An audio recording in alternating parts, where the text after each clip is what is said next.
C'est pourquoi, n'y tenant plus, nous avons jugé bon de rester seuls à Athènes.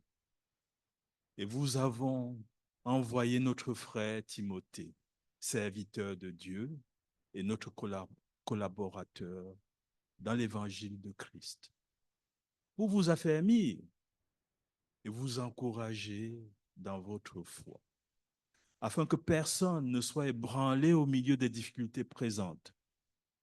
En effet, vous le savez vous-même, c'est à cela que nous sommes destinés. De fait, lorsque nous étions chez vous, nous vous annoncions d'avance que nous allions connaître la persécution. Et c'est ce qui est arrivé, comme vous le savez. Voilà pourquoi, n'y tenant plus, je l'ai envoyé pour m'informer de votre foi, dans la crainte que le tentateur ne vous ait tenté et que nous n'ayons travaillé pour rien. Mais Timothée vient de nous arriver de chez vous et il nous a donné de bonnes nouvelles de votre foi et de votre amour. Il nous a dit que vous avez toujours de nous un bon souvenir et que vous désirez nous revoir autant que nous le désirons aussi. C'est pourquoi, frères et sœurs, dans nos angoisses et nos épreuves, nous avons été encouragés à votre sujet par votre foi. En effet, maintenant, nous vivons, puisque vous tenez ferme dans le Seigneur. Comment exprimer en retour toute notre reconnaissance à Dieu à votre sujet pour toute la joie que nous éprouvons à cause de vous devant notre Dieu? Nuit et jour, nous le prions avec beaucoup d'insistance de nous permettre de vous revoir et de compléter ce qui manque à votre foi. Que Dieu lui-même, notre Père et notre Seigneur Jésus-Christ, dirige notre parcours jusque chez vous. Que le Seigneur fasse grandir et déborder l'amour que vous avez les uns pour les autres et pour tous les hommes, à l'exemple de celui que nous avons pour vous.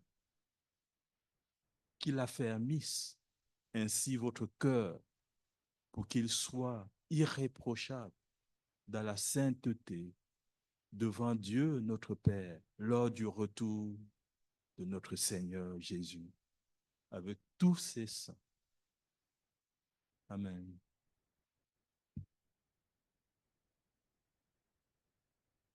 Merci Victor. Je continue encore aujourd'hui pour parler de l'Église idéale en parlant de l'Église de Thessalonique. Je voulais rappeler que l'Église de Thessalonique était une église très jeune. Paul avait passé seulement trois semaines. Il a été chassé. La persécution et après son départ, il a tenté à plusieurs reprises, une ou deux fois, pour aller visiter l'église de Thessalonique. Mais il a dit que Satan l'a empêché d'y aller. Et ça faisait pour lui de grandes angoisses parce qu'il sait ce que c'est la persécution. Parce que avant que Paul ne se convertisse, lui-même, il était persécuteur. Il savait ce qu'il infligeait aux chrétiens. Il le savait. Donc, pour des gens qui venaient juste de se convertir, ils s'inquiétaient. Est-ce qu'ils allaient vraiment tenir? Et quand il a même viré de bord, il est devenu chrétien, il a été plusieurs fois victime On l'a battu plusieurs fois. Une fois, on a laissé, on pensait qu'il était même mort. Tu sais combien c'était difficile, c'était terrible. Et il s'inquiétait tout le temps pour ces jeunes chrétiens qui venaient d'accepter le Seigneur. Il voulait être à côté pour les nourrir, pour les enseigner.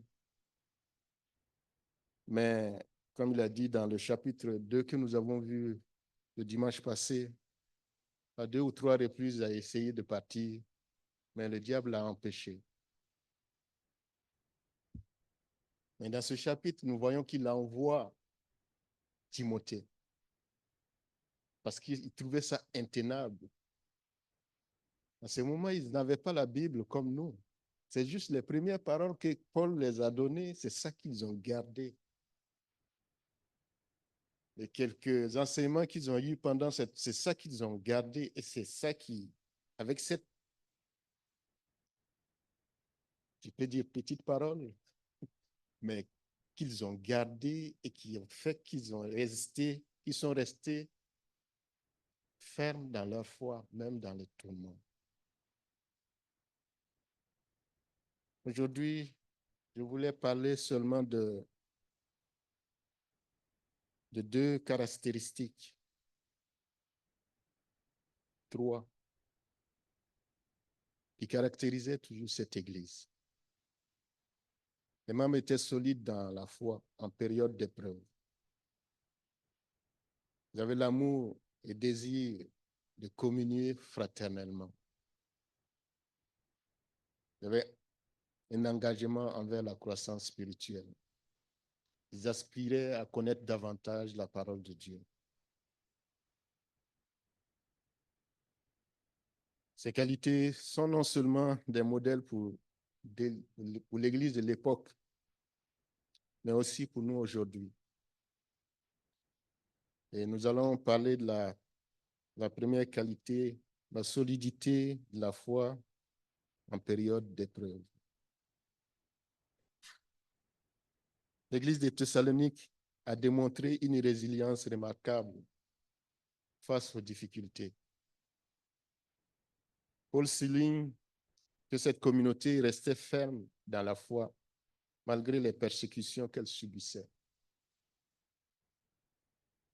En envoyant Timothée pour les affermir et les encourager, Paul voulait s'assurer que personne ne soit ébranlé au milieu des difficultés présentes. Cette solidité de foi est un signe de maturité spirituelle et de confiance en Dieu. Pour quelqu'un qui vient juste de se convertir, peut-être pas une année, mais qui a une foi solide qui résiste même aux persécutions, qui peut aller jusqu'à la mort. Cela est vraiment un signe de solidité dans la foi. De plus, cette Église était consciente que les épreuves faisaient partie de leur appel. Et nous, je pense souvent, on ne pense pas que les épreuves font partie de notre appel. En tout cas, je peux parler de moi, souvent je pense que ça ne fait pas partie de mon appel. Ceux-là, ils savaient. Paul a dit, je vous avais déjà averti que ça allait venir.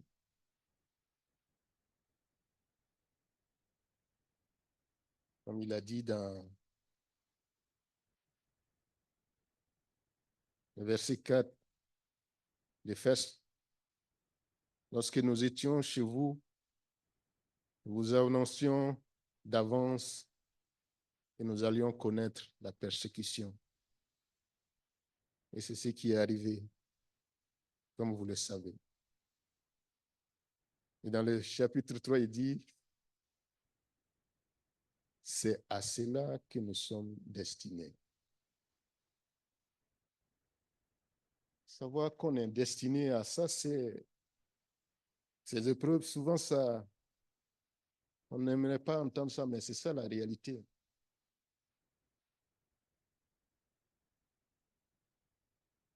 Malgré cela, leur foi n'a pas vacillé. Cette attitude proactive face à la souffrance montre une profonde compréhension de la souveraineté de Dieu et de son plan pour ses enfants. Enfin, la réaction de l'Église de Thessalonique aux nouvelles de Paul et de Timothée a été une source de grande joie et de réconfort pour les apôtres. Leur fermeté a encouragé les autres croyants, prouvant que la foi en action est contagieuse et inspire ceux qui sont autour. Paul, au début, il était angoissé parce qu'il n'était pas sûr que ces nouveaux croyants allaient supporter ces épreuves. Mais quand Timothée revient avec les très bonnes nouvelles, il était beaucoup plus réjoui. Sa peur, ce dont il s'inquiétait, la situation était nettement meilleure que cela. Il était très content et cela faisait sa joie. J'ai trouvé que, effectivement, qu'il n'ait pas eu beaucoup de temps de rester avec eux, malgré le peu d'enseignements qu'on les a donnés, sont restés. Et nous avons vu dans le premier chapitre que c'était un exemple, l'église de Thessalonique. Petite, jeune, mais elle faisait un exemple dans toute la région. Avec le peu qu'ils ont reçu, avec le peu de temps que les apôtres ont passé avec eux. Nous aussi, quel qu'en soit notre nombre, nous pouvons aussi être un exemple pour d'autres personnes.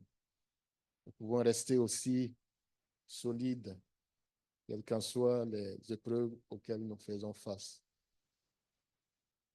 Deuxième point, l'amour et le désir de communion fraternelle. L'église de Thessalonique a également montré un amour sincère et profond les uns pour les autres. Et pour Paul lui-même. Timothée a apporté à Paul de bonnes nouvelles de leur foi et de leur amour, soulignant leur désir de revoir Paul et ses compagnons autant qu'eux-mêmes désiraient le revoir. Cet amour mutuel est essentiel dans une communauté chrétienne, car il reflète l'amour de Christ. Je ne voulais pas m'étendre davantage sur l'amour, parce qu'il y a déjà quelques semaines, j'ai parlé de ça ici un peu en détail, parler de l'amour qui est patient, qui endure. On parle de l'amour qui souffre. Quand nous regardons Paul qui attend de l'autre côté à Athènes, il disait qu'il était en angoisse parce qu'il était attaché à ces gens de Thessalonique. Il les aimait et c'est cet amour qui les faisait souffrir d'angoisse. C'est ça l'amour. Un amour qui fait souffrir. Cet amour fraternel n'était pas seulement dirigé vers Paul, mais aussi envers tous les membres de la communauté et au-delà. Un amour authentique dépasse les frontières, recherche activement le bien de l'autre, montrant ainsi un exemple vivant de l'amour inconditionnel. Que ce soit l'unité et le soutien mutuel que cet amour engendre sont essentiels pour la santé spirituelle d'une Église. Les Thessaloniciens ont démontré que l'amour, le soutien mutuel peuvent fortifier une communauté même en temps d'épreuve. Nous avons l'occasion de nous prouver cet amour. Et l'Église a beaucoup d'activités, organise beaucoup d'activités ou bien beaucoup de groupes pour qu'on puisse soit avoir cette communion fraternelle, soit prouver cet amour les uns envers les autres. Nous avons les églises maisons. Les églises maisons dans lesquelles où nous nous rencontrons fraternellement, où nous nous parlons fraternellement, sans filtre, où chacun est capable d'exposer les épreuves par lesquelles il passe. Et c'est ça la communion. Parce que quand on va se rencontrer après, mon frère va me saluer, il va me dire comment ça va. Il va dire par exemple, comment ça va ton épaule? Est-ce qu'il y a du mieux? Comment ça va ton genou? Est-ce qu'il y a du mieux? Comment ça va ton enfant? C'est ça la communion.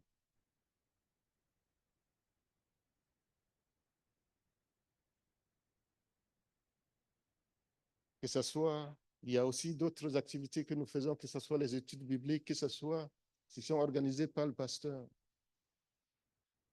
Nous avons besoin de ces communions pour nous soutenir. Parce que, on l'a dit, les épreuves, peut-être ici, c'est différent. C'est différent du temps des Thessaloniques. Mais de façon individuelle, chacun peut en passer par des épreuves. Et ça fait du bien. Souvent, ça fait vraiment du bien d'avoir de la communion. Je pense que c'est trop fort. Cette communion fraternelle avec qui on peut discuter, on peut partager.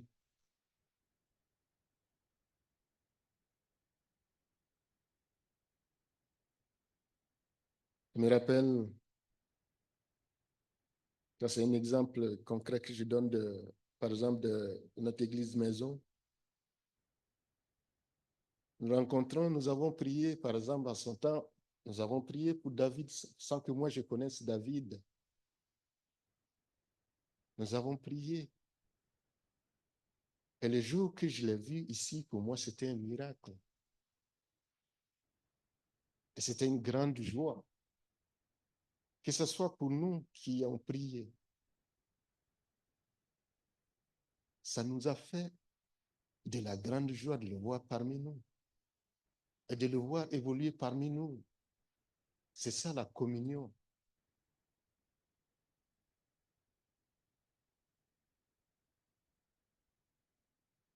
Troisième point,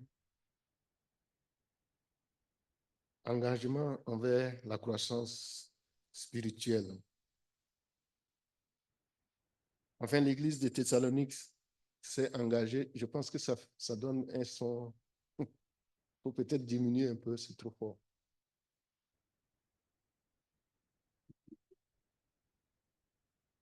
Je vais l'enlever. Je m'excuse. Mais il faut diminuer ça. Ça envoie un écho.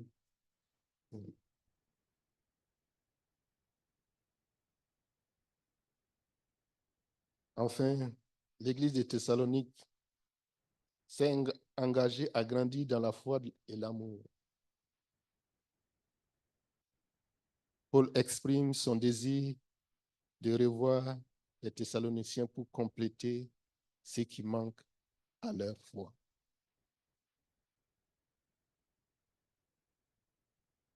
Cette quête constante de croissance est un signe de vitalité spirituelle et de dévouement. Une église vivante ne se contente jamais du statu quo, mais cherche à approfondir sa communion avec Dieu et à devenir plus semblable à Christ. Nous avons chacun quelque chose qui manque dans notre foi, qui a besoin d'être complété. Nous pouvons peut-être le compléter seul, mais ça va prendre du temps. Mais si nous communions avec les autres, nous pouvons aussi, c'est-à-dire ces personnes peuvent nous aider à compléter ce qui manque à notre foi. Comme je l'ai dit tantôt, une église vivante ne se contente jamais du statu quo. C'est comme avoir un enfant. Personne n'aimerait avoir un enfant qui ne croit pas, qui ne grandit pas. Mais souvent, c'est tellement contradictoire dans les églises.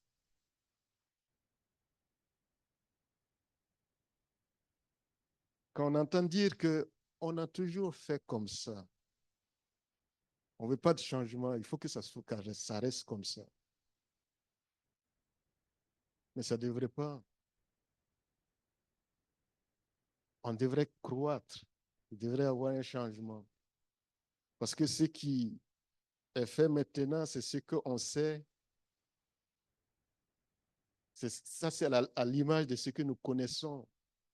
Mais demain, notre connaissance va croître, ce qui va faire qu'on va aller à un autre niveau.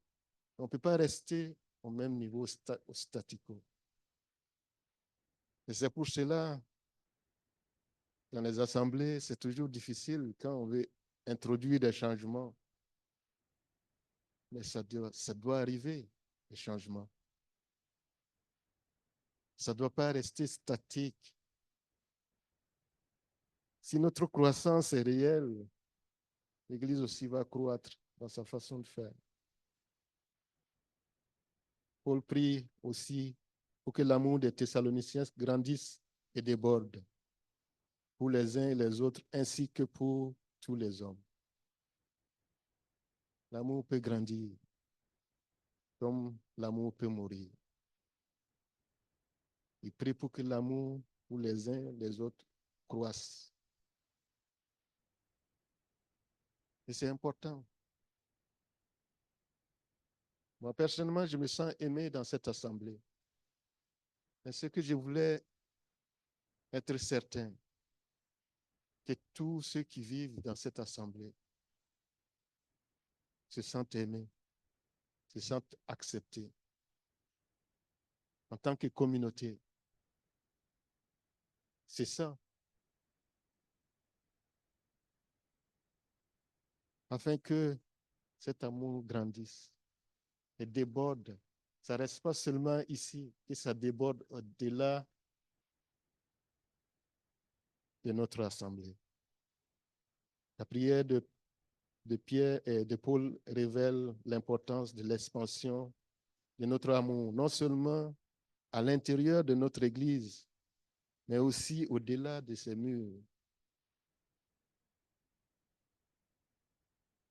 Cet engagement envers la croissance spirituelle est une réponse à l'appel de Dieu pour chaque croyant et chaque Église à poursuivre la sainteté et la maturité spirituelle. Je ne vais pas m'étaler beaucoup aujourd'hui en conclusion. L'église de Thessalonique était caractérisée par une foi solide en période d'épreuve, un amour sincère pour la communion fraternelle et un engagement constant envers la croissance spirituelle. Ces qualités ne sont pas seulement des aspirations, mais c'est des réalités que nous devons chercher à incarner. L'apôtre Pierre, dans sa première lettre, écrivait ceci: comme de bons intendants des diverses grâces de Dieu, mettez chacun au service des autres le don que vous avez reçu.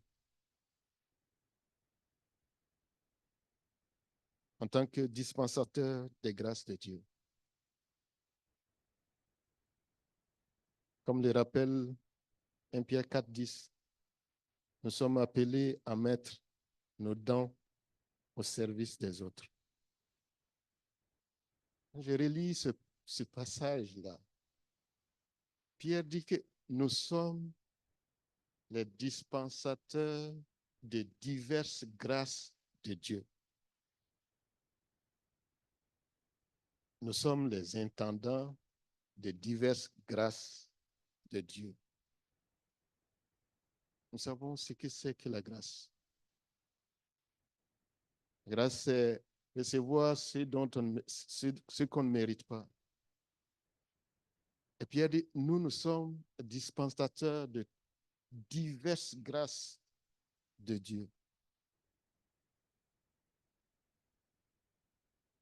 J'ai compris cela, je demande, est-ce que c'est quelle grâce je dispense? Quelles sont les grâces que je dispense autour de moi? Quelles sont les grâces de Dieu que je donne autour de moi? Parce que Dieu m'a donné ces grâces-là pour que je les gère. Il ne veut pas que je les garde, il veut que je les gère. Donc, et chacun de nous est dispensateur, et intendant de diverses grâces de Dieu. Chacun en a. Nous sommes dispensateurs des grâces de Dieu. Nous ne sommes pas dispensateurs de la culpabilité. Nous ne sommes pas dispensateurs de la condamnation. Nous ne sommes pas dispensateurs d'envoyer les gens en enfer. Nous sommes dispensateurs des diverses grâces de Dieu. Et il s'attend à ce qu'on les dispense, qu'on les donne.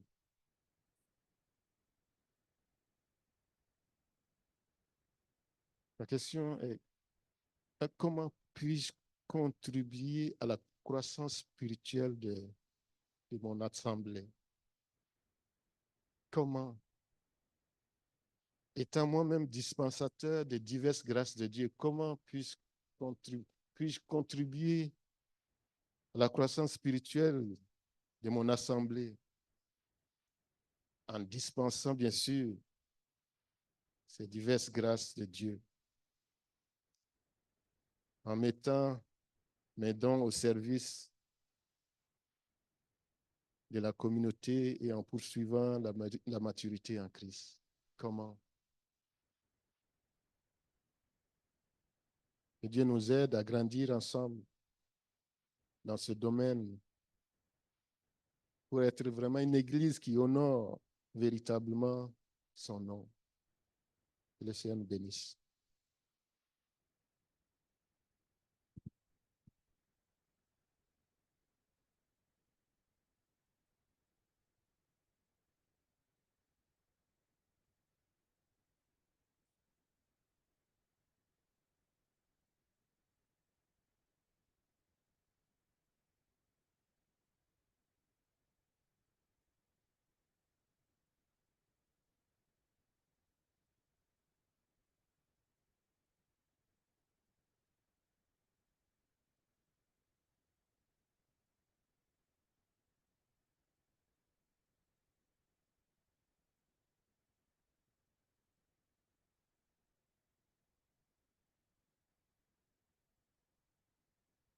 Merci Fidèle pour la suite du message sur l'Église idéale.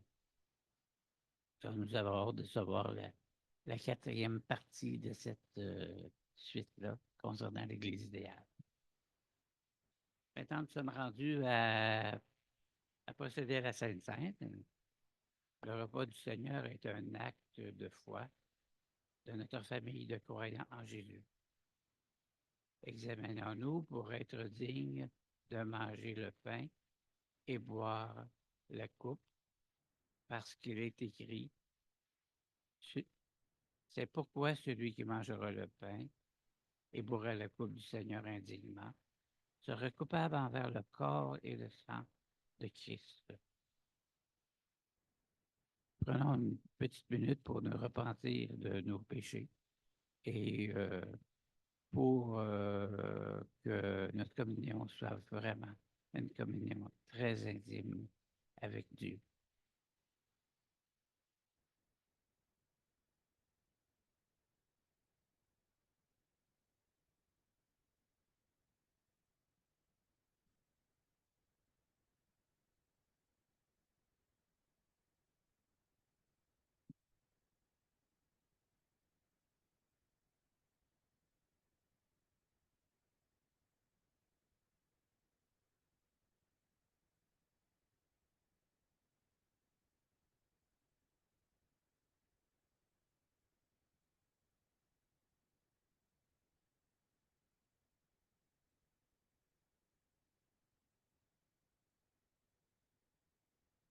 En effet, j'ai reçu du Seigneur ce que je vous ai transmis. Le Seigneur Jésus, la nuit où il a été arrêté, il a pris du pain. Et après avoir remercié Dieu, il le rompu et dit, prenez et mangez, ceci est mon corps livré pour vous. Mais j'ai oublié de vous inviter à venir prendre des éléments. Si vous voulez avancer pour prendre le pain et le jus.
Après avoir remercié Dieu, il a rompu et dit, prenez et mangez, ceci est mon corps qui est rompu pour vous.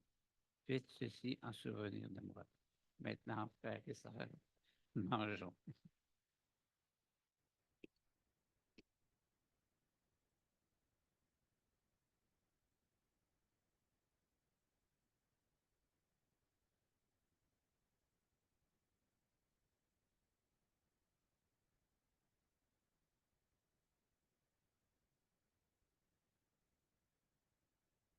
De même, après le repas, il a pris la coupe et dit, cette coupe est la nouvelle alliance en mon sang. Faites ceci en souvenir de moi. Toutes les fois que vous en boirez, maintenant, frères et sœurs, buvons ensemble.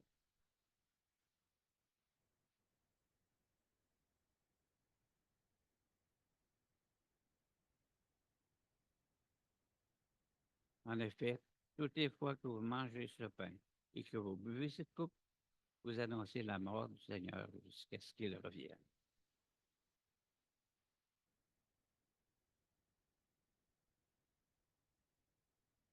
Seigneur Dieu, j'aimerais prier pour prière pour les gens qui sont présentement en vacances, par exemple, Pasteur Claude, qui, euh, qui est en vacances pour quelques semaines. Seigneur Dieu, je te demande de protéger, de le protéger, protéger sa femme, protéger sa famille, Seigneur, et de lui du bon temps. Et pour qu'il puisse revenir en pleine forme, Seigneur, pour continuer son travail euh, pour toi, Seigneur. Aussi,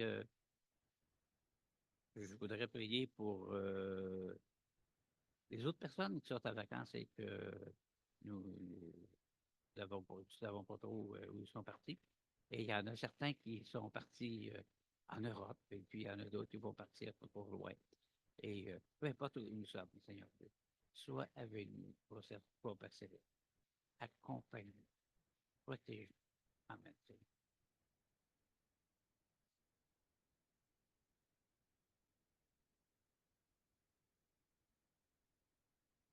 Et on s'apprête pour la diapositive suivante.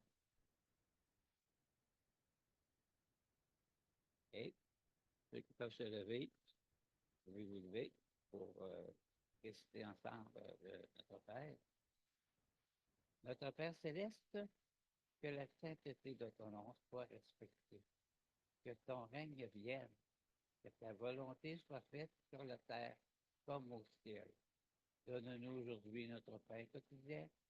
Pardonne-nous nos offenses, comme nous aussi nous pardonnons à ceux qui nous offensent. Ne nous expose pas à la tentation, mais délivre-nous du mal. Car c'est à toi qu'appartiennent dans tous les siècles le règne, la puissance et la gloire. Amen. Une prière de l'Église pour 2024.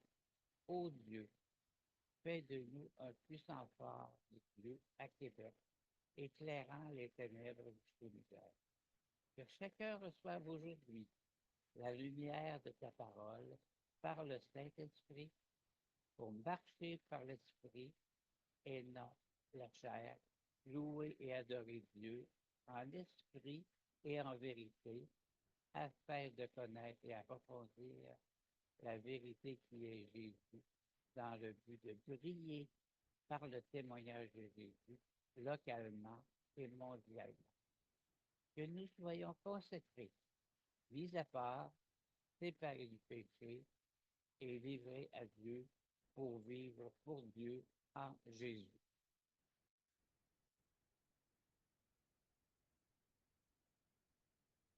Seigneur Dieu, merci de nous permettre de contribuer un peu de notre part pour les offrandes, Seigneur Dieu. Et tu nous donnes beaucoup ici au Québec, au Canada. On est un pays de lait et de miel. Et Seigneur, aide-nous à être de plus en plus généreux pour notre Église et pour les gens ici qui sont dans le besoin et les gens d'ailleurs. Amen. Les annonces maintenant.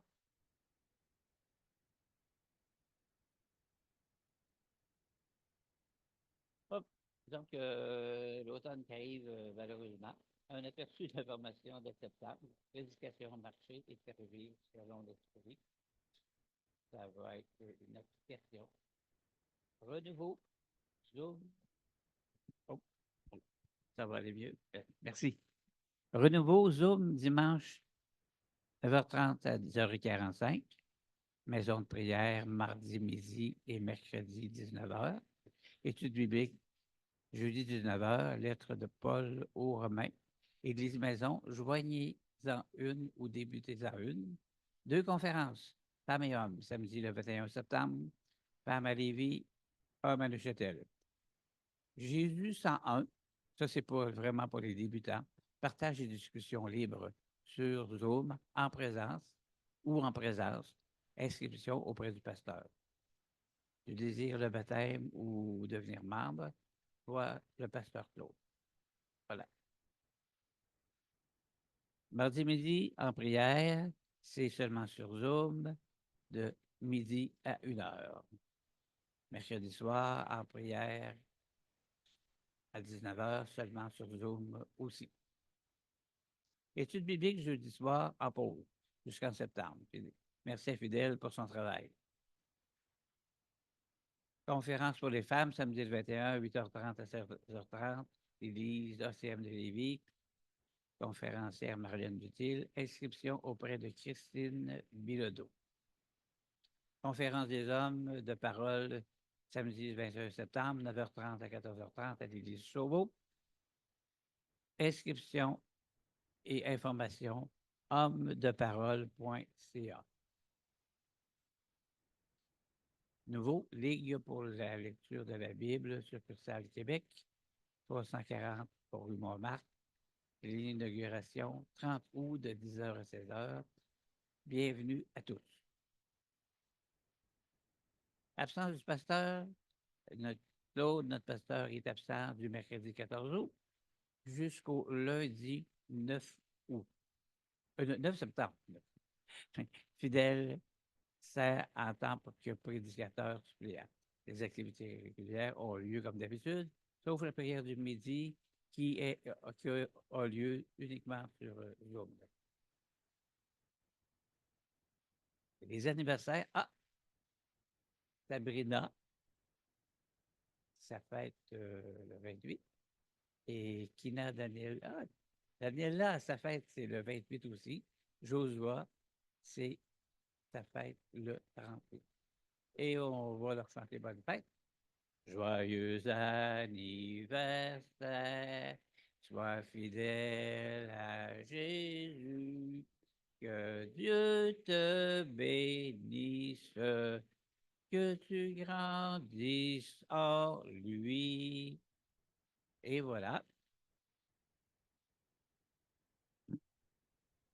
la bénédiction maintenant.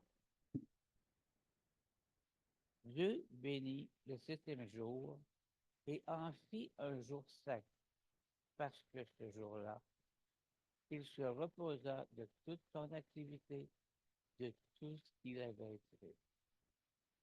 Et voilà, vous êtes tous invités à prendre un café ou un jus en bas, manger des biscuits et puis fraterniser. Si vous avez le temps, ben, et voilà, on vous attend en bas.